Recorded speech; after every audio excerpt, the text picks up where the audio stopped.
Right. The final item of business today is a members' business debate on motion number 7255 in the name of James-Dornan on disabled people in politics. This debate will be concluded without any questions being put, and I invite members who wish to speak in this debate to press the request to speak buttons now or as soon as possible. And Mr Dornan, if you are ready, I'll call on you. 7 minutes, please, or thereby. Thank you very much, Presiding Officer. I'd like to start off by welcoming the many visitors here tonight. Visitors from the British Deaf Association Scotland, West Lothian College, Inclusion Scotland, Renfrew Council and many others. And of course a couple of my Twitter friends are up there as well, so it's nice to see you here. I want to begin by thanking Independent Living in Scotland, Pam Duncan in particular, for all the hard work they've done in ensuring that those with disabilities have their voices heard both loud and clear. I'm delighted to bring this members' debate on Independent Living in Scotland's report, Politically Incorrect, Representation of Disabled People in Politics. This is just one of the solution series, which is an initiative of pop-up think tanks which bring people, including stakeholders and policymakers, together to discuss the solutions to specific barriers to independent living. Other issues discussed in this series include personalisation and independent living and rights to reality, implementing Article 19 of the UN Conventions on the Rights of Disabled People in Scotland. Both of these reports can be accessed online on the Independent Living in Scotland website at www.ilis.co.uk and are well worth a read. However, we're here today to discuss specifically the representation of disabled people in politics. I was delighted to have taken part in the think tank on this subject, with a number of different representatives from political parties chaired by Dame Anne Begg, MP, and including Patrick Harvey, MSP, along with a number of Glasgow City councillors, including my colleague Susan Aitken, as well as representatives from Inclusion Scotland, Glasgow Disability Alliance, National Union of Students, the Scottish Government and the Scottish Parliament. I was hugely impressed with the pop-up think tank idea, found this to be an incredibly useful and informative event. To hear firsthand the practical difficulties that people with disabilities face whilst trying to be part of the political process makes you recognise just how determined people such as Dame Anne Begg and Dennis Robertson have to be to overcome these monumental challenges. But most of the discussion was about how to make it easier for people with disabilities to just begin to take part in the process. One of the clear themes of the think tank and subsequent report is that disabled people are among the most disenfranchised in society and can feel that decisions are made about them rather than in conjunction with them. And this has never been more important than at a time when we see the harmful impact of welfare reforms implemented at Westminster are having on disabled people. You can see it in the bedroom tax, changes to carer support, and in the move from disability living allowance to personal independent payments. These changes will mean that 90,000 fewer disabled people in Scotland will receive assistance for their care needs by 2018, and that the cost of this loss in entitlement will be £272 million per year by 2018. I've taken these figures from Inclusion Scotland, so blame them, not me. It was strongly suggested at the think tank that it is less likely that policies such as these would have been implemented had there been more MPs with direct experience relating to this. However, until the representation issue is fully addressed, and being realistic, it will take years of continued progress to see the representation that we want, it is crucial that we all, as politicians, continue to support disabled people in their fight for fair treatment and a stronger voice. One of the issues that came up time and time again at the think tank was that the main route into elected politics is via political parties.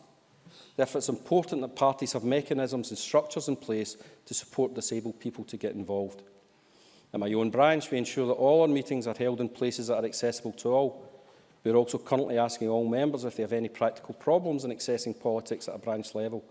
This includes timings of meetings, the geography of where meetings are held, whether they need written reports in specific formats, and if they need assistance in getting to branch meetings.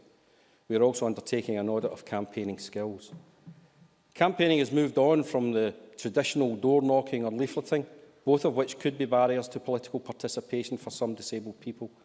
We're working on a campaign strategy to ensure all members of the local branch can make a contribution to political campaigns in a number of different ways, be it for Holyrood, Westminster, local council, as well as for the independence referendum being held next year. However, whilst it's hugely important to ensure that the political party structure is as friendly to all as it can be, we also have to engage more disabled people in politics more generally out with political parties. One of the initiatives mooted by Inclusion Scotland is for an internship programme at the Scottish Parliament, similar to a programme already working at Westminster. As a member who has had a high school internship competition for the last 2 years, in order to help engage young people in my constituency in politics, this is an initiative that I am supportive of, and have today written to the presiding officer to ask if she will ask the Parliament to look into the benefits of introducing such a scheme. However, in the interim, members could maybe look at bringing about such a scheme through our own offices. I know that I'll be looking at doing something like this in the forthcoming year. I also note the Access to Office Fund, which assists disabled people to meet the extra costs that they incur in running for office that runs for Westminster, and would like to ask the Minister if she will investigate the possibility of introducing a similar scheme for the Scottish Parliament. It's crucial that we continue to consult with organisations like Independent Living in Scotland, Inclusion, Glasgow Disability Alliance and the many others to ensure that disabled people are given all the help and encouragement they need so that they can access politics. Presiding Officer, 1 in 5 people in Scotland and indeed in the UK are disabled, yet only a handful of members identify themselves as such. It's my belief that encouraging and assisting disabled people to take part in the political process would not just be good for the individual concerned, but for democracy as a whole. That our democracy and decision-making is enhanced and strengthened when we have many different voices and experiences represented in this Parliament. I want a Parliament that allows the people of Scotland to say they do speak for us. And for that to happen, we need to do all we can to assist all sectors of society to participate. I'm looking forward to hearing what my colleagues think about this report and about how they are trying to empower more people, disabled and otherwise, into politics to ensure that the decisions that are made in the Scottish Parliament have both the best interests and the experience of all our citizens at its core. Thank you. Thank you very much. I now call on Jackie Bailey to be followed by Dennis Robertson. 4 minutes, please. Thank you, Presiding Officer. And let me start by congratulating James Dornan on bringing this debate forward and for his excellent and considered contribution this evening. Like him, I also see many friends in the gallery tonight, and on the basis that I've only got 4 minutes, I'm not going to name them all.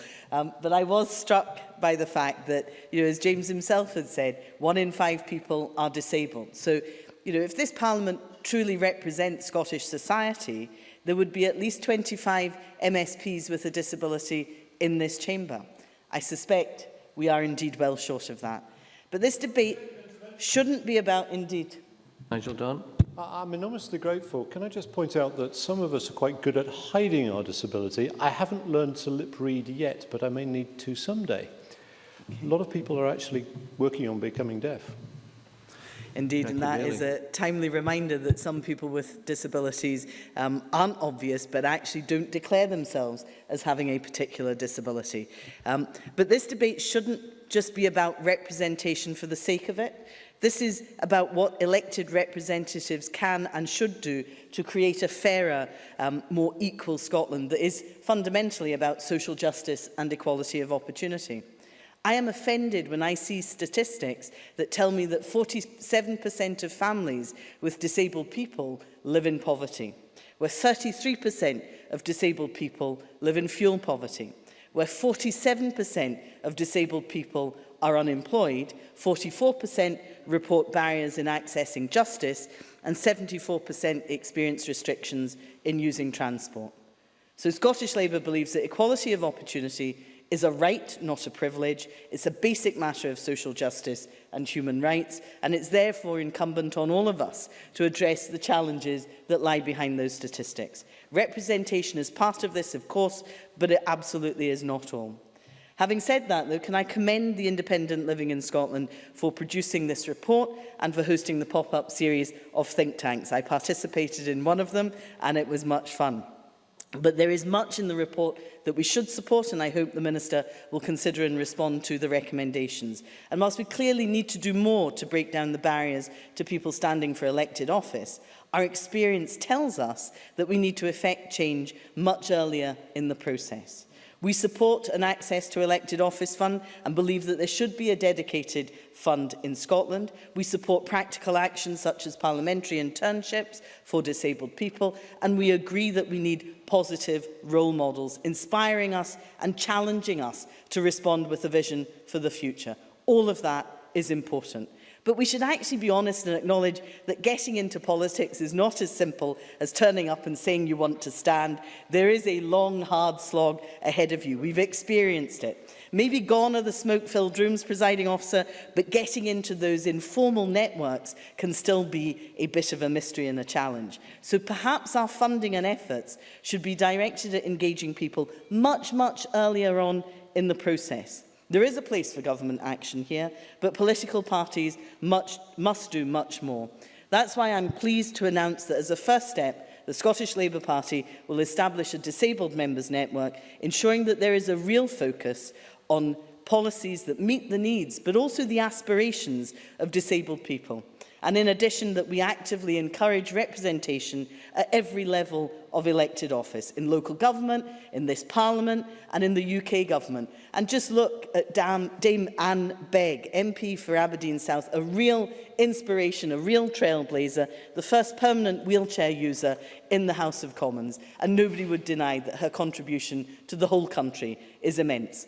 So, presiding officer, what are we waiting for? We need to take the recommendations, use them as a framework against which to measure progress, and do so in partnership with disabled people's organisations, because then, and only then, will we begin to make a difference. Thank you.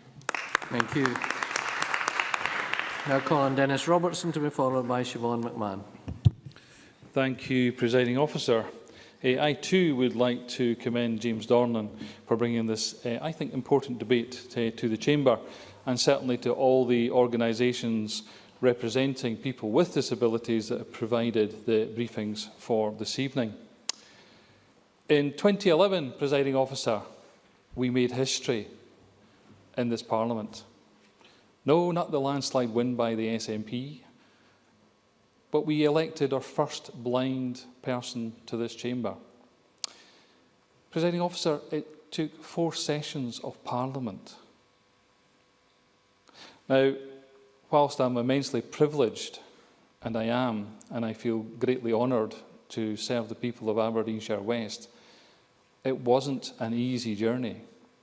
My journey into politics goes back a good number of years. And it was when I was out campaigning with a certain much younger and probably someone who had a full head of hair at the time, John Swinney, and he suggested that perhaps I should put myself forward to be vetted. And then he explained what that meant, and I was okay with the suggestion, that I went forward. But then my journey became complicated, because then I needed to access information from my own political party, and to be fair and to be honest, it wasn't particularly accessible. Access information from my branch and constituency. Before I had been a sort of, well, just going along for the meetings and not particularly wanting to rock the boat. But then, for some reason, I became a convener and suddenly found that I had to up my game somewhat. Presiding officer, being a blind person in the political world isn't a particularly easy journey, and I'm sure David Blunkett found it very difficult at times. And I'm sure he'll remember more than one occasion when he picked up his papers and suddenly realised that the transcript into Braille wasn't what he was looking for at the time when he was standing up to give a presentation in Parliament. I too, with Dame Anne Begg, probably went through a difficult journey.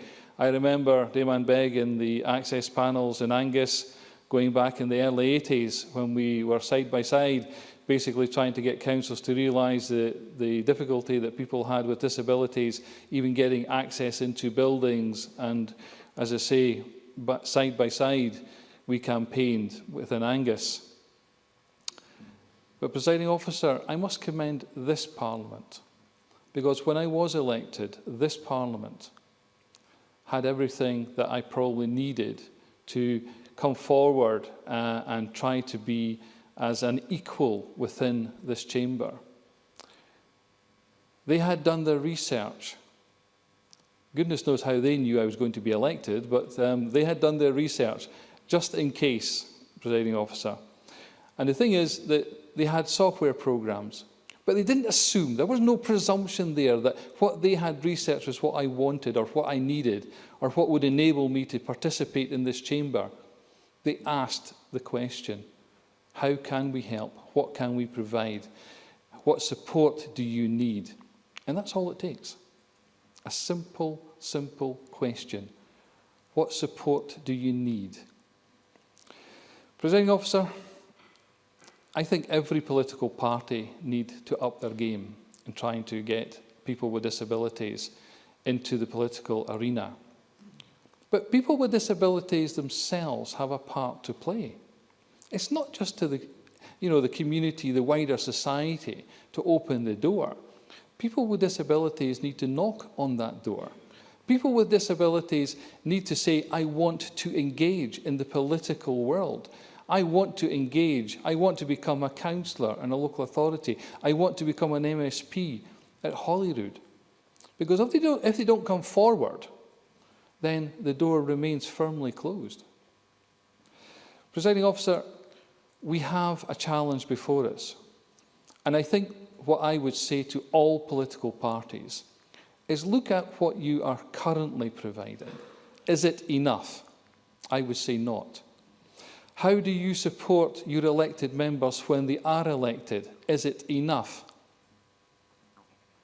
That's maybe for another debate. Presiding Officer, I sincerely hope that being the first blind MSP opens the doors for others to become MSPs in this chamber. And I sincerely hope that I will continue to have the support, not just of the Parliament, but I hope I will continue to have the support of the electorate in Aberdeenshire West, because it's them, it's they who put me here. They elected me, Presiding Officer. But the selection process is another story. And perhaps we need to look at the selection process for our members and ensure that if we want representation in this chamber with people with disabilities, we need to ensure that the selection process is fit for purpose. Thank you, Presiding Officer. Thank you very much. I call on Siobhan McMahon to be followed by Nanette Milne. Thank you. I'd like to congratulate James Dornan for bringing this important debate to the Chamber this evening and add my thanks to the Independent Living in Scotland for publishing their report into the representation of disabled people in politics. When I first entered the Scottish Parliament, I was determined that I wouldn't be known as the disabled member for Central Scotland. I remember during the election campaign, a national newspaper ran an article highlighting that both Dennis Robertson and I had been selected to run as candidates. I found this quite disturbing. The reason for that was that being disabled has never been a characteristic I've been defined by before. I would have thought that they could have highlighted many things about me in their article, but they seemed fascinated that we had been selected and we each had our own disabilities. Having 2 years' experience under my belt, I now know what the big deal was. I'm proud to be a member of the Scottish Parliament, and I'm proud to be a disabled person. Neither title defines me, but I embrace them both. No one forced me to become a member of this cross-party group on disability. That was something I wanted to do because I thought I could add value to the group, just as I thought I could add value to the cross-party group on Malawi and international development. I'm always delighted and honoured to take part in conferences, debates or discussion panels that have a focus on disabled people, and I enjoy the challenge of these. However, I'd be lying if I said that these things don't provide me with my own set of challenges. It's a fine balance to be proud of being a disabled member of Parliament and being pigeonholed as one.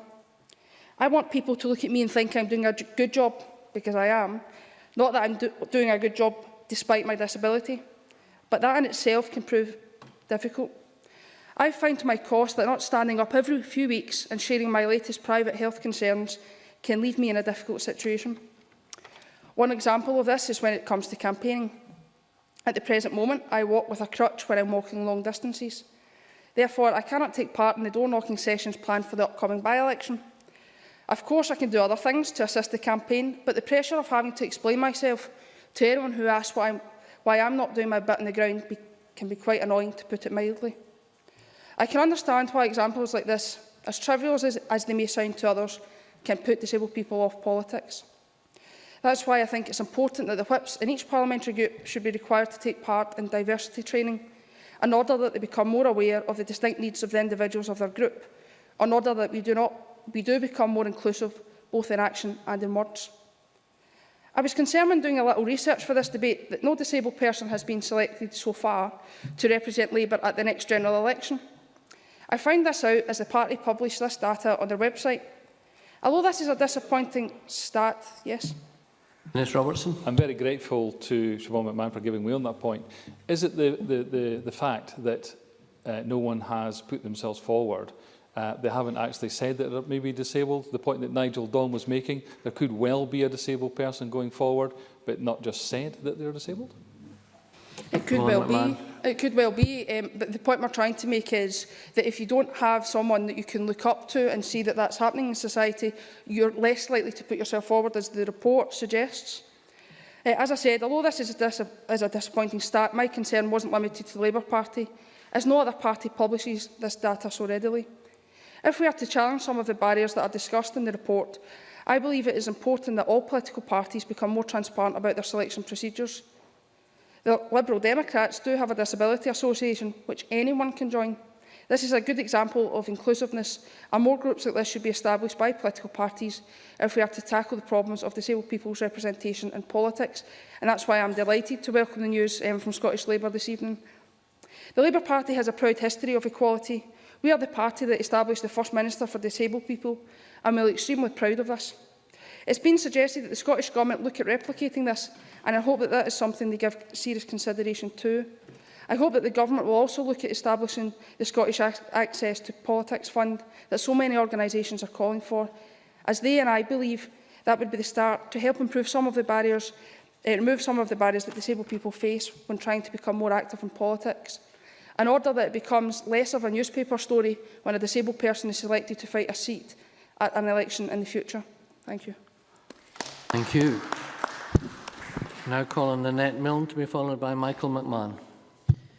Deputy Presiding Officer, I too would like to thank James Dornan for bringing this issue to the Chamber, as I believe it's an area which does not receive sufficient attention. Often when we discuss the lack of representation in politics, the focus is rightly on the need to attract black and minority ethnic groups into local and national government. I make no criticism of this, and indeed I believe more needs to be done in every political party to engage with these groups. However, this should not be at the expense of other groups whose participation in politics should be encouraged and nurtured. To reflect the diversity of our society, there has to be a greater emphasis on bringing into politics those who live with some form of disparity. This should by no means be seen as tokenism, more an acknowledgement of the rich experience of life that disabled people have and the contribution they can make to public office. The motion tabled by James Dornan welcomes the publication of the Independent Living in Scotland project into the representation of disabled people in politics in Scotland, which is a comprehensive document asking some searching questions and suggesting some ways forward. In its report, Independent Living in Scotland has suggested various factors which may explain the reason why we do not see enough people, whether disabled physically or mentally, serving in public life. One area identified relates to something that we in this chamber and many of our party activists simply take for granted, and that, of course, is campaigning. For a less able-bodied person, the routine nature to us of leafleting and door-knocking, part and parcel of being a political campaigner, present their own barriers. These should not be insurmountable, and it's the duty of all of us to show disabled people that alternatives exist and that they shouldn't be put off because of preconceived notions of what is involved in politics. The report goes some way to addressing these obstructions to participation, and one message we should deliver to each of our party leaders and party machines is that they have a responsibility to drive forward change by putting in place mechanisms to attract disabled people, whether by talent spotting or making party positions in the voluntary wing more accessible. I'm happy to have that conversation with Ruth Davidson, and I'm sure that James Dornan will not hesitate to take it up with the First Minister. Another area I was drawn to is the idea of disabled people shadowing serving elected members. I believe there'd be huge merit if the Scottish Parliament emulated Westminster in its political internship scheme, which is funded by the UK Government's Equalities Unit. The briefing from Inclusion Scotland Certainly. Neil Findlay. There are major barriers to people with disabilities accessing politics, but there's also major barriers based on a person's class. So if you are working class and disabled, you have two barriers to politics. Therefore, I think it's very important that any internship is a paid internship and that people have a payment given to them also to travel to any internship so that everyone can take part, not just those who can afford to take part. Nanette Milne. I take the point, and I certainly think that is something worthy of consideration.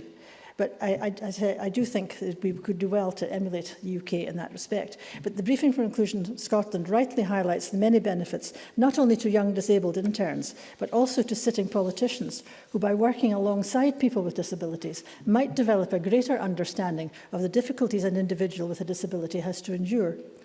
I also believe that such a scheme would enhance confidence in the intern and may help to encourage an individual to actively pursue an ambition to put his or her name forward as a candidate. The other area in which we lag behind Westminster is a Scottish equivalent of the Access to Elected Office for Disabled People Fund, which gives financial assistance to disabled candidates whose expenses are often higher than those of an able-bodied candidate, for example, in paying for a sign language interpreter. To make such a scheme viable and successful, again relies on communicating its availability, and perhaps the Minister will touch on these schemes in her remarks.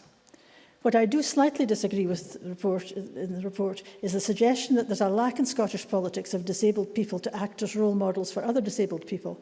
I think in this Parliament we've seen current and former MSPs with disabilities of one kind or another who've never shied away from being open about their disability. And of course we have the example of my Aberdeen MP colleague Damane Begg, whose work in championing disabled rights and greater participation in politics is highlighted in the report. In Scotland, certainly, I don't believe a coming out as disabled campaign is necessary or desirable. But I don't want to end on a negative note, so I do once again congratulate James Dornan on this debate, and I commend the report to the Chamber. Thank you. Thank you very much. I now call on Michael McMahon to be followed by Graham Day. Thank you, Deputy Presiding Officer. I'd like to congratulate James Dornan for securing this evening's debate. Despite the success of politicians like Anne Begg, Jack Ashley, David Blunkett at Westminster, and the few disabled MSPs in this place in the past 14 years, the political representation of disabled people hasn't improved substantially to what we should expect. Disabled people are entitled to believe that the policies that affect them might be drawn up a little differently and be of more value to them if they had more of a say in creating them. Starting from such a low baseline, it may be expecting too much to have 1 in 4 MSPs have some form of disability in the short term.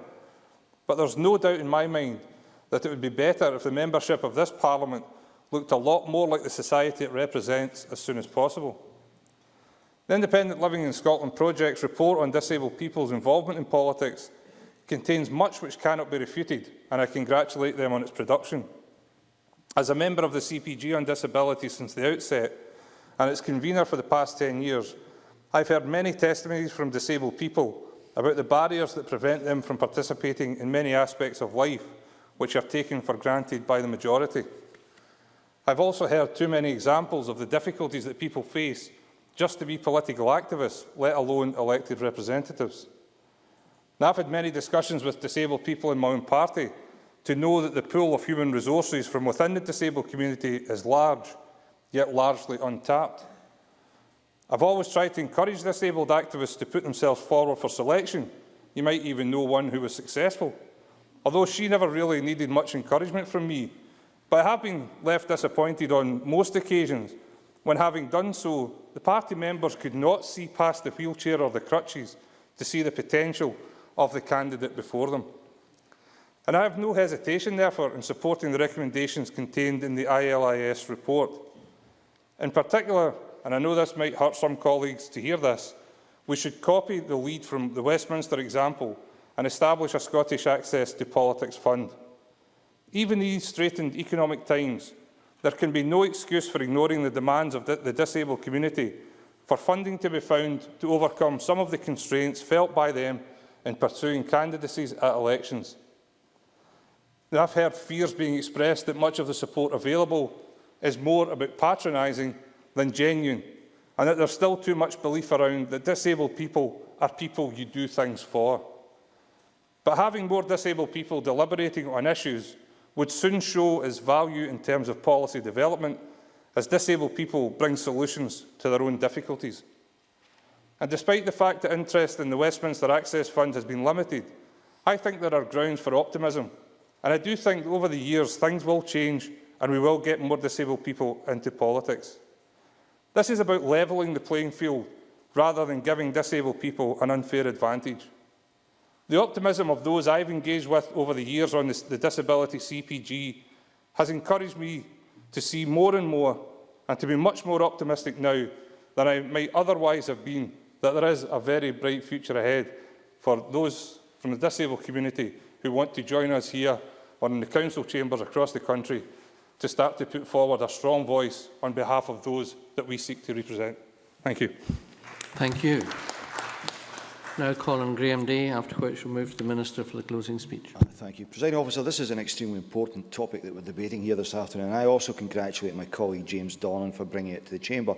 I cannot help but feel, however, that in reality, few of us, with the exception of Dennis Robertson and Siobhan McMahon, speaking in the debate, can even begin to understand the cause of our having so few people identified as having a disability actively involved in politics, let alone contribute on the subject with any degree of authority. And that's why, Presiding Officer, I want in the main to focus my contribution not on my own thoughts on this, but on the experiences and views of someone who undoubtedly does know what they are talking about. Councillor Sheila Hans, who represents the Monteith and Sidlow ward in Angus Council, is a truly remarkable person, although she'd be annoyed to hear me say that because Sheila doesn't view her blindness as being defining or restricting her. It's simply something she finds a way around. It certainly doesn't stop her being an exceptional contributor to the council administration, and I've yet to witness an example of it hindering her in discharging her ward duties. And for those who are unaware of the nature of the Monteith and Sidlow ward, let me explain that as the local MSP, I hold surgeries in 7 different locations within it in order to be appropriately accessible to constituents. It's an area that, because of its nature, makes demands of its elected representatives. But ask Sheila about the role of the councillor in being active in politics, and she'll talk about how rewarding rather than challenging an experience it is. And interestingly, she'll tell you she feels she has achieved more in terms of changing folks' perceptions of disability in the past year and a half than she ever did in a previous life in the area of equalities and disability rights. The reason? Because day in, day out, she is in helping her constituents, demonstrating to them that disability need not be a barrier to providing successful political representation, and that in return for electing someone with a disability to represent you, you won't be getting a second-class service. Amongst other things, the pop-up think tank's report highlights is the need for role models. It asserts, and I quote, seeing their peers in political positions would give disabled people the confidence to try it out. Without such positive role models, the barriers to disabled people's participation in politics may appear to them to be insurmountable. I agree, and I would point to Sheila as an inspiration for disabled people who want to get involved. But whilst happy to be seen as a role model, she doesn't want to be pigeonholed as a spokesperson or champion for disability. I asked her to read the report and give me her candid opinion of its content. Mind you, I needn't have specified that. Sheila isn't prone to holding back. Like me, she remains to be convinced of the merits of quotas. She also points out that making it easier for disabled people to get involved won't in itself create the hoped-for surge. As she says, you cannot create a disabled person who wants to enter politics. They have to want to get involved in the first place. Yes, you can give them confidence to go for it, but by showing the opportunities are there, but they have to want to take that opportunity. Sheila always has had an interest in politics and the independence cause, but although an SNP member for some years, it wasn't until I turned up at her door, she says, and asked her what she thought she could actively contribute that she took that first step. Stuffing envelopes at her dining room table with the rest of the family dragged in to assist was quickly followed by beginning to attend first branch and then constituency meetings after the guy who picked up those envelopes offered her a lift to both. In no time at all, she was branch secretary. When the branch first asked her to stand for the council in 2012, she said she laughed, but 3 months later she was filling in the pre-vetting paperwork. Basic, practical, enabling help and encouragement was all that she needed to take those vital first few steps. She still has difficulties to overcome on a daily basis because those of us who do not have disabilities to contend with don't understand the issues these can pose. IT training for councillors doesn't take account of the fact the instruction right or left click the mouse means nothing to her when she doesn't use a mouse. It took until 4 weeks ago for her to have emails accessible on her phone, the same thing that every councillor had had as a matter of course since they were elected. As she says, we still have quite some way to go until we replace seeking to and not always succeeding in adapting things for disabled people with genuine accessibility for all. Of course, as this report makes clear, in some ways we haven't even got the basics in place to ensure people with disabilities can compete on a level playing field for roles in politics. But I don't believe establishing quotas for disabled candidates, or there would absolutely be merit in doing something along these lines for paid internships and perhaps job shadowing, will necessarily address this. Yes, it would in theory furnish us with more role models, but first and foremost, don't we actually need to get our basic thinking right on how we interact as political parties with people with disabilities? And even more basically, don't we at the same time need to create a society which better treats them so that they do not feel let down by and disengage with it? Might not, in reality, that be create as much of a barrier to disabled people becoming involved in politics as the practical difficulties they could face if they did? Presiding Officer, that's a question rather than a statement, because as I said at the outset, I do not feel sufficiently qualified to claim to be speaking with authority on this subject. Can I conclude by paying tribute to those whose views contributed to the report? There are aspects of it I remain to be convinced of, but it is undoubtedly a thought-provoking piece of work. I certainly, and I'm sure other MSPs will feel similarly, have, as a consequence of reading it, at very least been left contemplating how I can better engage with disabled constituents and assist those of them interested in getting involved in the political process to do so, and hopefully follow in the footsteps of Sheila Hans, whose political journey, I suspect, is far from over. We're fortunate in Angus that we have the type of role model the report calls for more of, but we, like so many other places, have a long way to go before we can say that the political environment that we shape and operate within is genuinely open to all. Many thanks. And I now call on Minister Shona Robertson to close the debate on behalf of the Government. 7 minutes, please, Minister, or thereby. Thank you, Deputy Presiding Officer. Firstly, I want to join with others in conveying my thanks and congratulations to James Dornan for securing this very important debate and bringing this matter to Parliament. And I think the contributions this afternoon have been interesting, thoughtful, and I think bring and shed some light to some of the barriers that impact on the ability of people with disabilities to participate in society and specifically in politics. As has been said by a number of people, the Independent Living in Scotland project held a very significant pop-up think tank in Glasgow in February this year called Politically Incorrect as part of their solution series, and that was where the issue of representation of disabled people in politics was raised, and it's clearly had an impact, leading to, among other things, this debate this evening. And I want to thank the Independent Living in Scotland project for the work that they do to support disabled people in Scotland, but also to be at the cutting edge of making sure that their voices are heard and shaping policies and services that affect them, and in particular a very innovative approach to their solution series in the on-trend format of pop-up think tanks. It's clearly something that works very well indeed.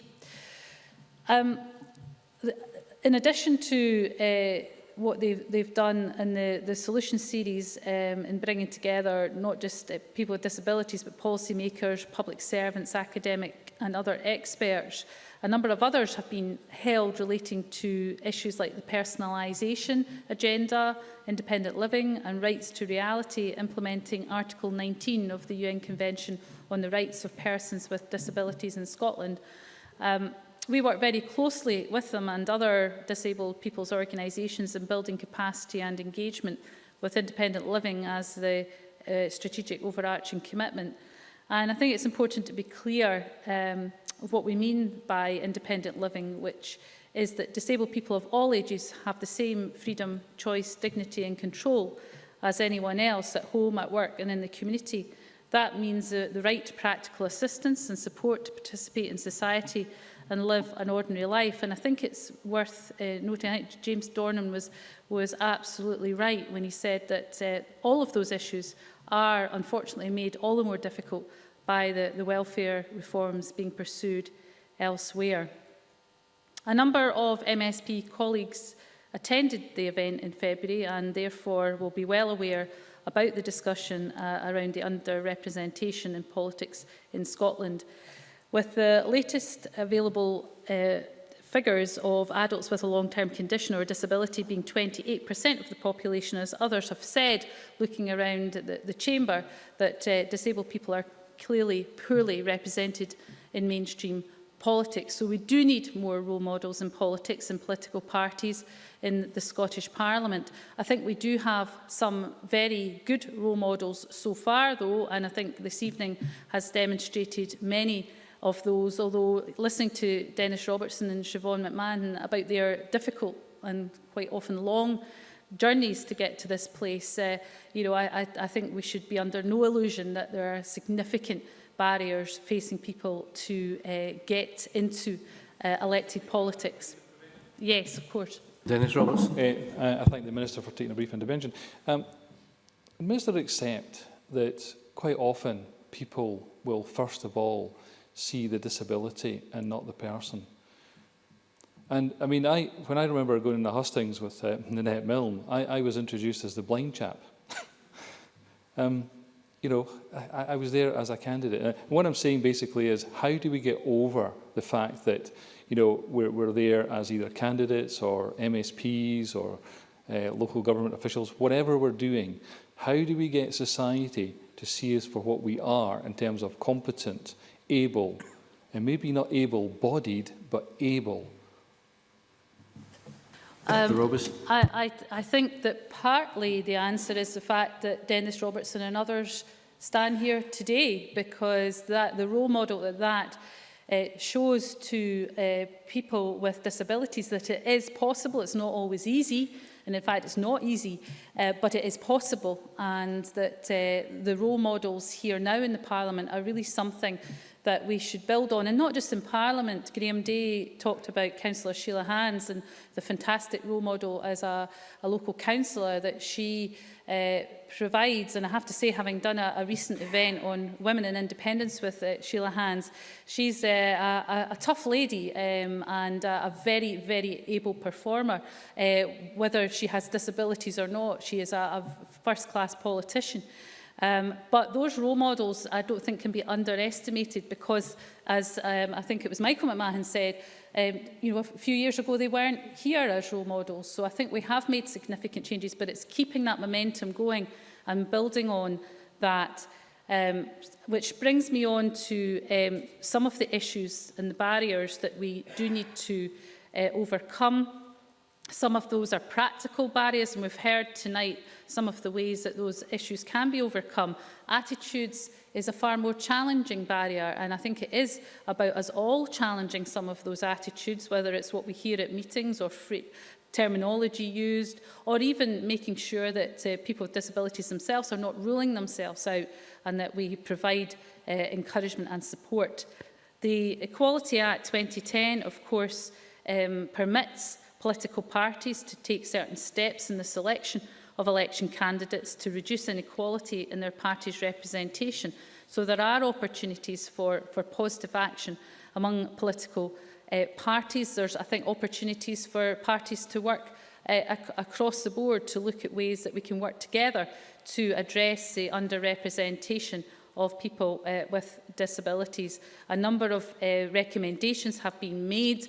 Those have been discussed at length tonight, looking at the mentoring schemes, the buddy schemes, making sure that people get an insight into what political life is like. And of course, James-Dornan specifically has asked about the Scottish Access to Politics Fund, which was set up by the UK Government and runs until March of next year. And I'm very happy to confirm to James-Dornan that we will take away and look at the feasibility of establishing something along those lines here in Scotland. So I suppose all I want to do by ending, I think, is to thank the people here who are here in the gallery, because I think it's fair to say that it's not often you have a member's business that actually leads to some real concrete action. Sometimes happens, but not always, but leads to some real concrete action and change. And I think they've demonstrated that through that external pressure and getting our attention very firmly, that actually some really important things and practical actions will flow from tonight's debate. And thank you for everyone who's taken part in it. My thanks too. And thank you all. And so I now close this meeting of Parliament.